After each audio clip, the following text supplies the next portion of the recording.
Welcome to Devlog 18 for Project 2, a dark fantasy VR game we're making here at Alta. This is the first devlog of the year, so you all must be wondering what we've been up to on Project 2. Well, first off, we started doing some small playtests, letting those on our Discord be in with a chance to test the game, even at this early stage. So if you're not on Discord already, head over there and join us, links in the description. There'll be a lot of opportunities this year for you to be chosen to become a playtester as well, so make sure you head over there and sign up on the waitlist. There have also been a lot of new updates to the game, which I'm going to give you all a glimpse at today.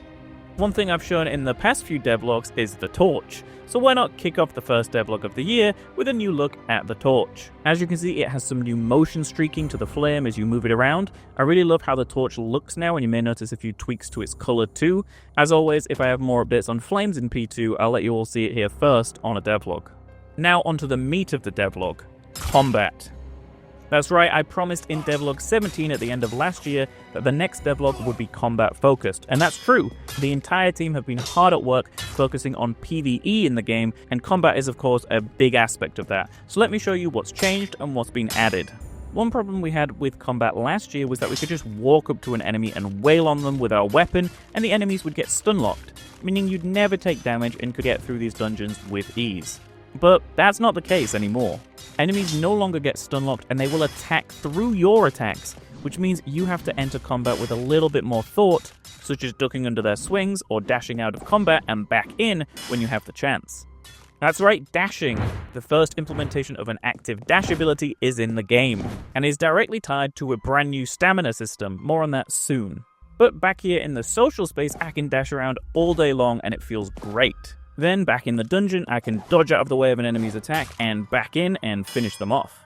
Next, I want to introduce you all to a new environment in the game called PvE Scenarios. This was made so we had a place to directly test combat and general PvE improvements from the team throughout January and February. And it is a linear experience for us to test encounters with enemies in different configurations. I'm going to give you all a full walkthrough of the 6 encounters in this scenario today, but first, let's check out the new UI that lets us track some new aspects of the game while in development. Of course, the red bar is our health, but the green bar below that is stamina. A number of things from jumping to dashing to blocking all use stamina, and if your stamina management is poor, you'll become exhausted and be unable to do these things for a time.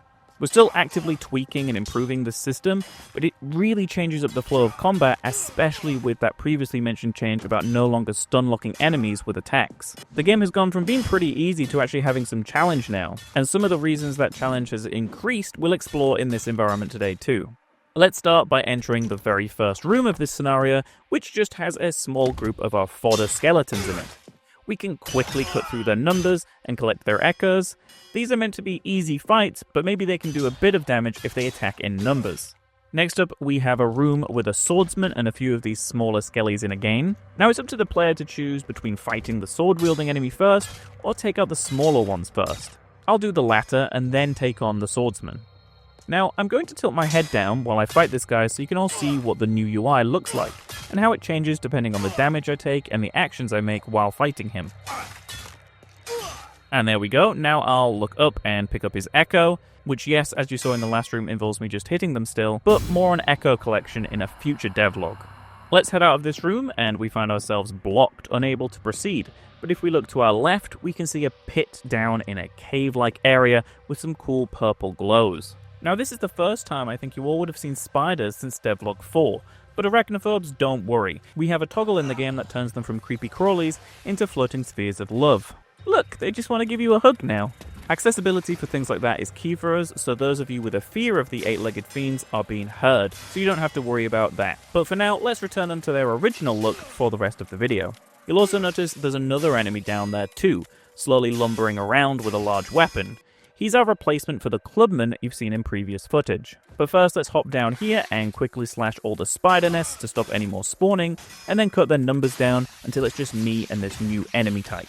Internally, we've been calling this guy the Bruiser Elite. He's a new heavy weapon enemy archetype that, while has lots of temporary animations right now, is a really fierce enemy to fight. His overhead slam signals to the player that he's about to do a big, powerful, unblockable attack, and I'm going to dash out and jump over the impact knockback and do some damage. This guy can also do a number of other attacks, such as a blockable swing and a very powerful multi-swing attack where he continues walking towards you while he does it. Yes, it does kind of look like he's doing an impression of a ballerina right now. Like I said, these animations are all temporary for prototyping this enemy, but you all know how I like to show you things early so you can see improvements in further devlogs. And there we go, he's finally down and drops 3 echoes for us to collect.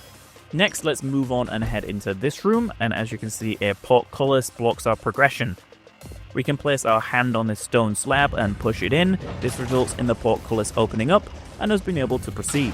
But this is our first time coming up against ranged enemies. We've shown the archers in previous devlogs, but they have a new ability now.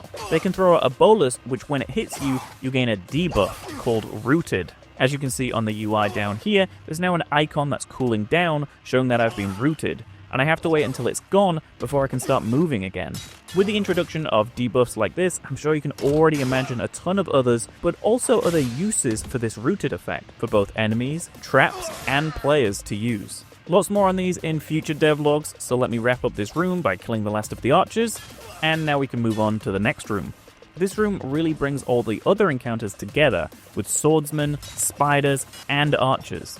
I'm going to have to use as many of my movement abilities and combat mechanics to clear out this room and prepare for the final room. But in the interest of time, let's move on and open the last door, drop down this hole, and now we're in the final room. This room has multiple swordsmen, archers, and one of the Bruiser Elite enemies as well. I'm going to try to take out the swordsman first while avoiding the archers. Now the swordsmen are dealt with, it's time to deal with the Bruiser Elite. But as soon as I get hit by one of those bolus from the archers, I'm going to be open to taking a ton of damage from him, as this guy hits really hard, but pretty slowly. So I'd normally dodge out of the way, or jump to avoid them, but with those boluses coming in, I can't really do that. So let me go quickly take out the archers, and then we can go back and deal with the Bruiser Elite again. I always love fighting this guy because it's such a challenging encounter in our pantheon of enemies so far. I can't wait for you all to see some of the other ideas around enemies coming over the next few months, including how they'll look. There'll definitely be a devlog where we wave goodbye to the skeletons forever and reveal the new enemy race replacing them.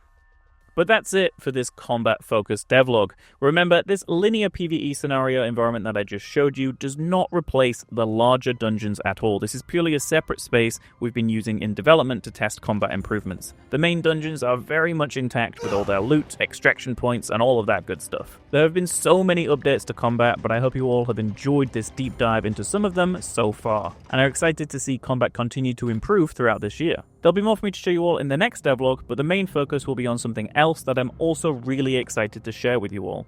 And as always, stay tuned for much more, for lots more things on Project 2 happening very soon.